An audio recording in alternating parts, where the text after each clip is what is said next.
ಇಟ್ಟಿದ್ರೂ ಒಂದು ವಿಚಾರಕ್ಕೆ ಮಾತ್ರ ನನಗೆ ಬೇಕು, ನಾನು ಕೇಳಿದ್ದೀನಿ ಅಂತ ಸಮಜಾಯಿಷಿ ಉತ್ತರಗಳನ್ನ ಅವರೇ ನೀಡ್ಕೊತಾ ಇದ್ದಾರೆ. ಸಂಭವನೀಯರ ಪಟ್ಟಿಯಲ್ಲೂ ಕೂಡ ಅವ್ರ ಹೆಸರಿಲ್ಲ. 3 ಸತಿ ಇಂಡಿಪೆಂಡೆಂಟಾಗಿ ಸೇರಿಕೊಂಡು 3 ಸತಿ MLA ಆದರೂ ಕೂಡ ಅವರ ಹೆಸರು ಮಂತ್ರಿ ಸ್ಥಾನದಲ್ಲಿಲ್ಲ. MC ಸುಧಾಕರ್ ಅವರು ಮಂತ್ರಿಗಳದು ಮೊದಲನೇ ಸ್ಥಾನ MLA ಆದರೂ ಕೂಡ ಅವರು ಮಂತ್ರಿಗಳಾದರು. ಯಾಕೆ ಇವ್ರಿಗೆ ಅಂದರೆ ಇವ್ರಿಗೆ ಈ ಭಯ ಕೂಡ ಕಾಡ್ತಾ ಇದೆ.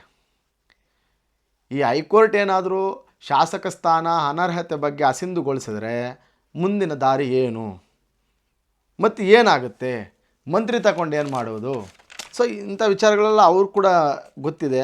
ಅವರ ಪಕ್ಷದ ನಾಯಕರಿಗೆ, ಕಾಂಗ್ರೆಸ್ ಲೀಡರ್ಸ್ಗೆ ಮನದಟ್ಟು ಮಾಡಿದ್ದಾರೆ ಅಂತಕ್ಕಂಥ ಒಂದು ವಿಚಾರವನ್ನು ಕೂಡ ತಿಳಿದು ಬರ್ತಾ ಇದೆ.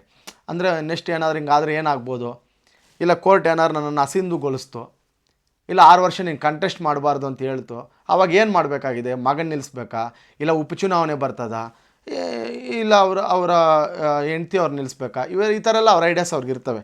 ಅದ್ರ ಜೊತೆಗೆ ಏನಾಗ್ತದೆ, ಈ ತಾಲೂಕಿನ ಜನ ಮಾತಾಡ್ತಕ್ಕಂಥದ್ದು ಬಾಗೇಪಲ್ಲಿಯಲ್ಲಿ 2ನೇ ಅಭ್ಯರ್ಥಿ ಆಗಿರ್ತಕ್ಕಂಥ ಮುನಿರಾಜನವ್ರಿಗೆ ಏನಾದ್ರು ಕೋರ್ಟ್ ಮಾನ್ಯತೆ ಕೊಟ್ಟರೆ, ಅವ್ರು ಏನು ಹಾಕಿದ್ದಾರೆ ಕೇಸ್, ಇದರಲ್ಲಿ ಒಂದು ಸೆಂಟೆನ್ಸ್ ಯೂಸ್ ಮಾಡಿದ್ದಾರೆ ಅಪೀಲಲ್ಲಿ, ಅವ್ರನ್ನ ಅಸಿಂಧು ಮಾಡಿ 2ನೇ ಅಭ್ಯರ್ಥಿ ಆಗಿರ್ತಕ್ಕಂಥ ನನ್ನನ್ನು ಶಾಸಕ ಸ್ಥಾನಕ್ಕೆ ಆಯ್ಕೆ ಮಾಡಿ ಅಂತಕ್ಕಂಥ ಒಂದು ಮನವಿಯನ್ನು ಕೂಡ ಮಾಡಿದ್ದಾರೆ.